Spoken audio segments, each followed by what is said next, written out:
Australia is built for road trips. It has over 800,000 kilometers of road, some of the longest straight stretches on Earth, and landscapes that change so gradually and so dramatically that driving is often the only way to understand them properly. In this video, we'll be counting down the 10 routes worth building a holiday around. Welcome to Optimized Travel Destinations. My name is Caleb, and I am part of the OptimizedTravel.com team. We help travelers plan amazing trips through our concierge service, and our team has worked together to list the absolute best road trips Australia has to offer. These are the 10 best road trips in Australia. Let's start the countdown. First up, the Margaret River Loop is the road trip you do when you want to feel like you're living well for 4 days. It starts and ends in Perth, covers about 600 kilometers in a circuit, and passes through wine country, coastal cliffs, ancient cave systems, world-class surf breaks, and forests of kauri trees that grow to 60 meters tall. The drive south via the Southwestern Highway takes about 3 hours, and the return north via the Caves Road coastal route adds another 2 with stops. The wine region of the Margaret River Loop has over 200 cellar doors, from large estates like Vas Felix and Lewin to tiny producers you find by following handmade signs off the back roads. Eating well here is inevitable. The Lewin Naturalist Cave System includes 4 show caves. Jewel Cave near Augusta is the most dramatic, with 750 meters of passageways and the longest straw stalactite of any tourist cave in the world. Hamlin Bay, which is on the coastal return route, reliably has stingrays in the shallows that approach the shore in the morning. It's the kind of stop that adds 45 minutes to the drive and stays with you for years. I recommend driving anti- or counterclockwise or south via the Inland Highway and north via the Coastal Caves Road. This way, the ocean reveals itself on the return rather than disappearing behind you. I would say that 3 to 4 nights in the region is the right amount of time. The area is accessible year-round, though April through October brings the most comfortable temperatures for driving and walking. The Great Alpine Road crosses the Victorian Alps from Wangaratta to Bairnsdale, and if you time it right, it's one of the most beautiful drives in the country. The route runs about 330 kilometers from the Northeast Flatlands over the roof of the Alps and down to the Gippsland coast. It passes through Bright, Harrietville, Mount Hotham, and Omeo, and crosses the Hotham Alpine Resort at 1,862 meters, which is the highest road in Victoria. In summer, the Alpine Plateau around Mount Hotham is covered in wildflowers and excellent for hiking. However, it's the timing in autumn that is the reason most people take this drive. From mid-April to mid-May, the deciduous trees of Bright turn from Ovens Valley into a scene that looks more like the Dolomites than regional Victoria. Then in winter, both Falls Creek and Mount Hotham operate as ski resorts. My favorite section is the descent from Mount Hotham to Omeo through the Kabungra Valley. It's a series of long, sweeping bends through sparse alpine woodland that requires no particular destination to justify the driving. The route is fully sealed and accessible by 2-wheel drive year-round. I would say to give yourself at least 3 days to avoid rushing. Bright deserves 2 nights minimum during autumn. The drive peaks in April and May for foliage, December through February for wildflowers. The Gibb River Road is 660 kilometers of unsealed track through the heart of the Kimberley, and it's not trying to be anything except what it is. It runs from Derby in the west to Kununurra in the east through the King Leopold and Cockburn ranges. You can expect to cross numerous rivers and pass through gorges, waterfalls, cattle stations, and remote communities. That said, keep in mind that the road is open only during the dry season from April to October. The major stops here are legitimate destinations in their own right. Bell Gorge has a waterfall and plunge pool that justifies the drive on its own. For the more adventurous, Manning Gorge requires a short river swim to access its upper pools. El Cuestro Wilderness Park near the eastern end is a 700,000-acre private station, including Zebedee Springs, which are thermal pools in a palm-lined gorge, and El Cuestro Gorge, known as one of the most dramatically colored slot canyons in Australia. The road crosses the Pentecost River about 50 kilometers before Kununurra. It's a wide, shallow crossing that virtually every Gibb River road trip produces a photograph of, usually with a vehicle in the water and a ridgeline behind it. Honestly, the Gibb River Road isn't a comfortable drive. It's corrugated, dusty, requires a capable four-wheel drive, and the distances between fuel stops demand planning ahead. And that's the point. Give yourself 7 to 10 days for the full route. A high-clearance 4x4 is essential. Standard hire cars won't survive the corrugations. You can easily rent four-wheel drive campers from Kununurra or Derby.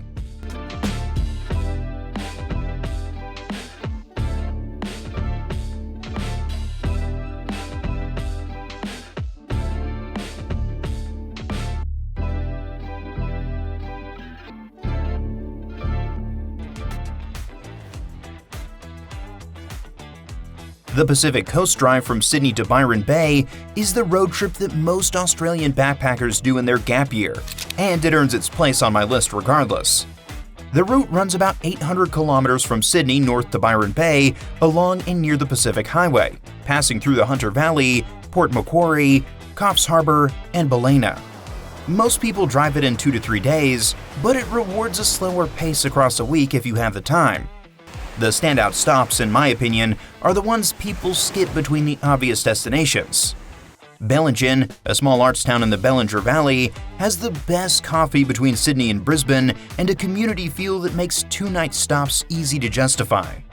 Crescent Head, just south of Kempsey, produces one of the longest and most perfect right-hand point breaks on the East Coast. The Dorrigo National Park Rainforest Plateau, reached by a short detour, has a canopy boardwalk that adds 2 hours and is completely worth it. Then, Byron Bay at the northern end is the set-piece destination most people are driving toward, and it delivers on the beach, the lighthouse walk, and the general atmosphere. It's also busy, which the rest of the drive largely is not. I think the detour to the Dorrigo Skywalk is the most underrated stop on the whole drive.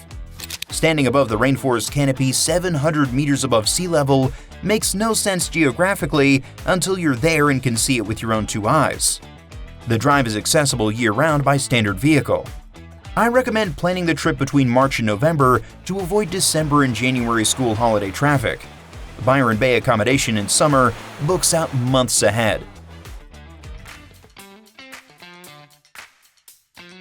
Next up is the Savannah Way, which covers 3,700 kilometers of Australia's tropical north, from Cairns in Queensland to Broome in Western Australia.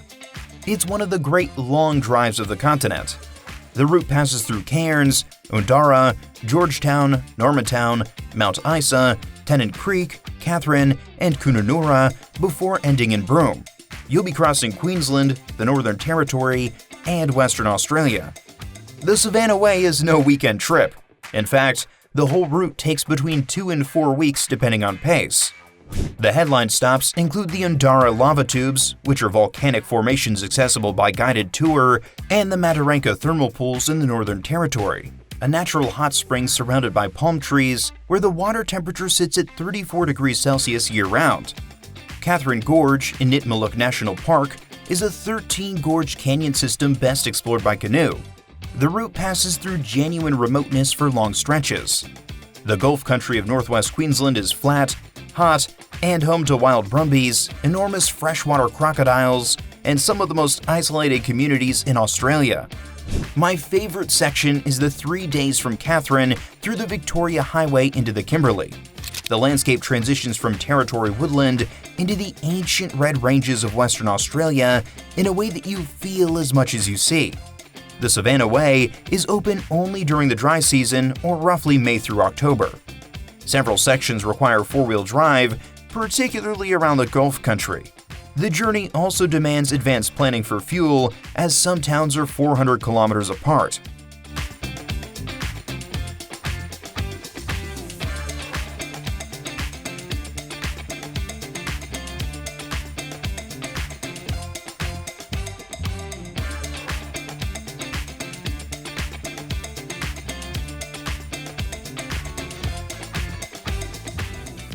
The Nullarbor Crossing is 1,200 kilometers of flat, treeless plain between Seduna in southern Australia and Norseman in Western Australia, and people drive it specifically because of how little there is.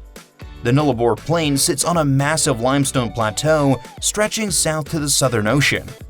The Air Highway crosses it via roadhouses spaced about 200 kilometers apart, and the road includes the longest straight stretch in Australia, 147 kilometers without a bend. The Bunda Cliffs, where the plain meets the Southern Ocean, drop 60 to 100 meters vertically into the sea along about 200 kilometers of coastline. From the clifftop lookouts, the scale of the drop and the flatness of the ocean creates a peculiar visual effect, and from May through October, it's a great spot to see southern right whales. The thing about the Nullarbor is that it's mostly psychological. Long stretches pass without a visible landmark. The light changes slowly across enormous distances. The night sky, with no artificial light for hundreds of kilometers in any direction, is comprehensive in a way that city dwellers rarely encounter. I think the Nullarbor is worth doing eastbound rather than westbound, so that the trees gradually disappear and the treeless plain reveals itself progressively, rather than dropping away behind you. Give yourself 3 to 4 days for the crossing to avoid fatigue driving, and make sure to fuel up at every roadhouse. Standard two-wheel drive is fine on the sealed highway. I recommend visiting between April and October to avoid the extreme summer heat.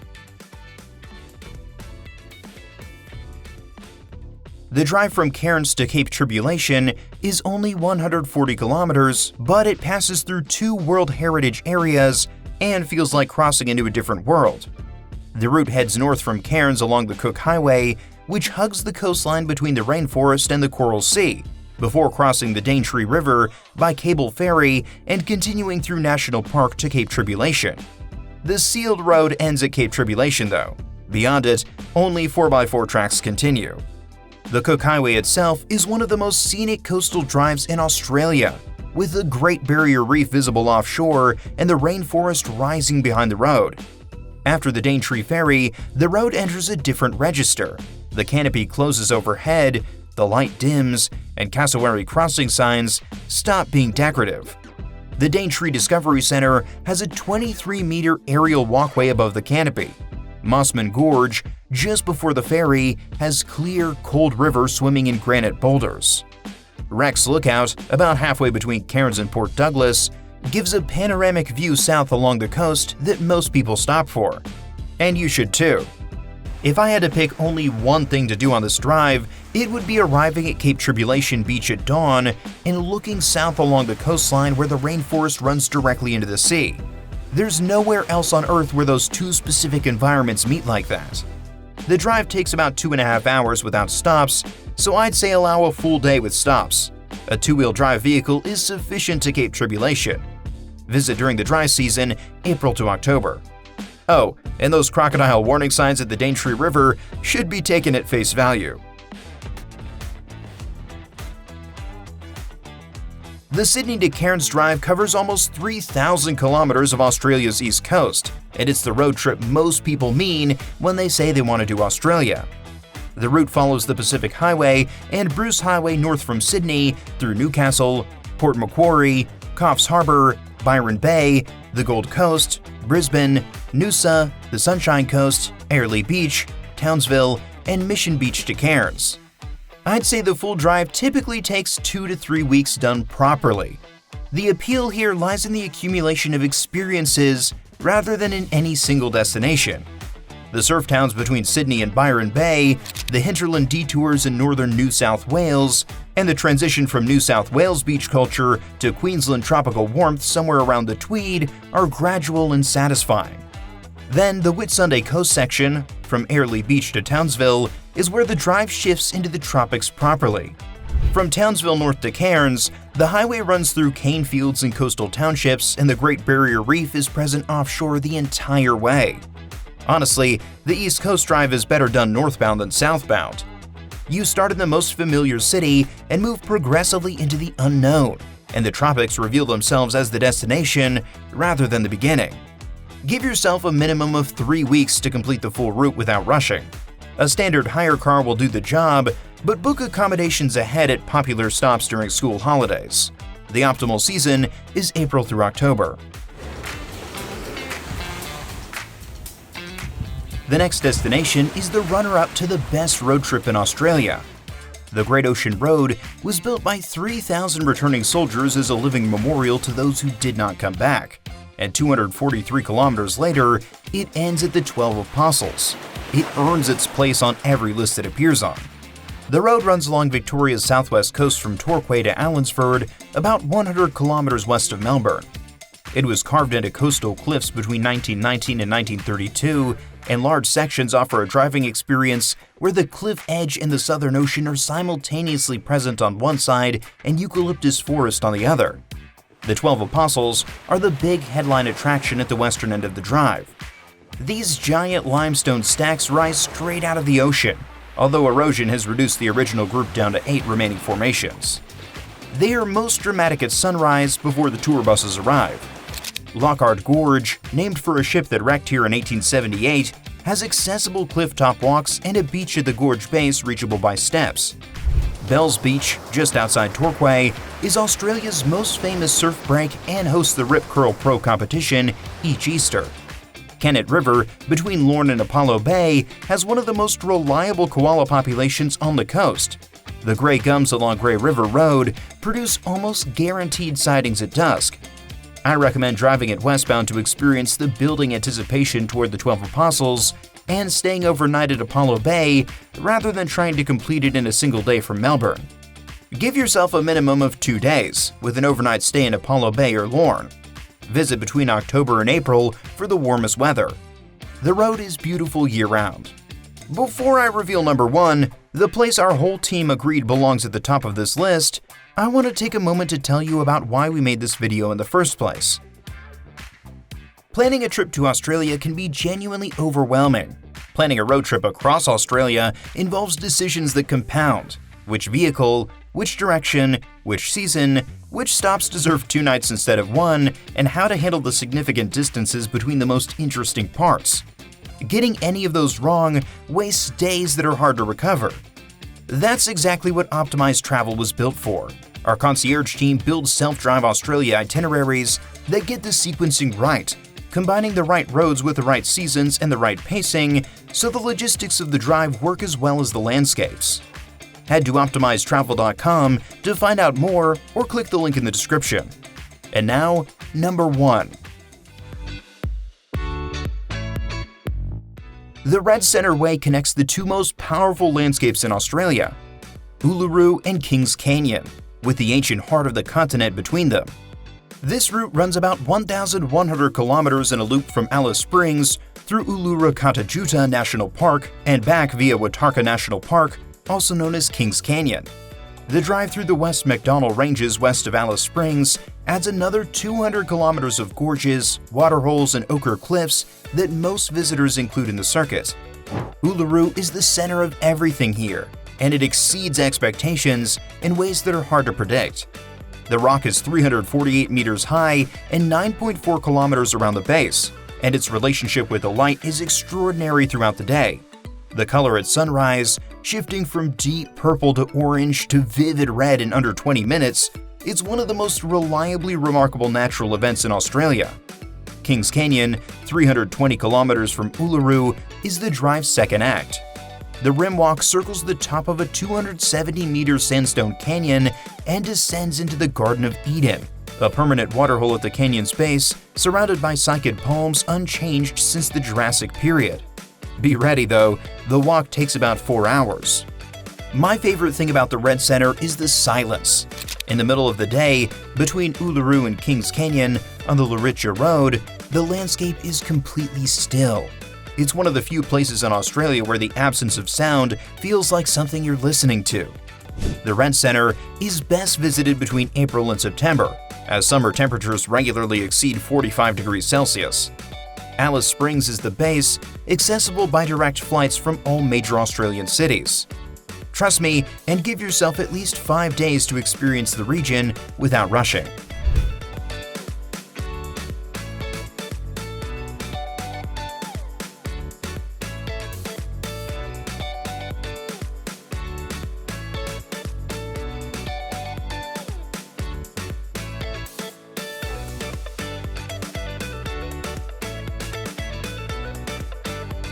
So, these are the 10 best road trips in Australia. From the lush circuit of Margaret River all the way to the ancient silent landscape of the Red Centre, Australia has got it all. If you're ready to plan your trip, head to optimizetravel.com. Our team is ready to help you build the perfect itinerary. And let us know in the comments, which road trip is calling to you? Is it the dramatic coastal cliffs of the Great Ocean Road, the tropical north of the Savannah Way, or the spiritual pull of the Red Centre? Drop it below. We read every single one. If you found this helpful, don't forget to subscribe. We cover the world's best destinations every week, and we'd love to have you along for the ride.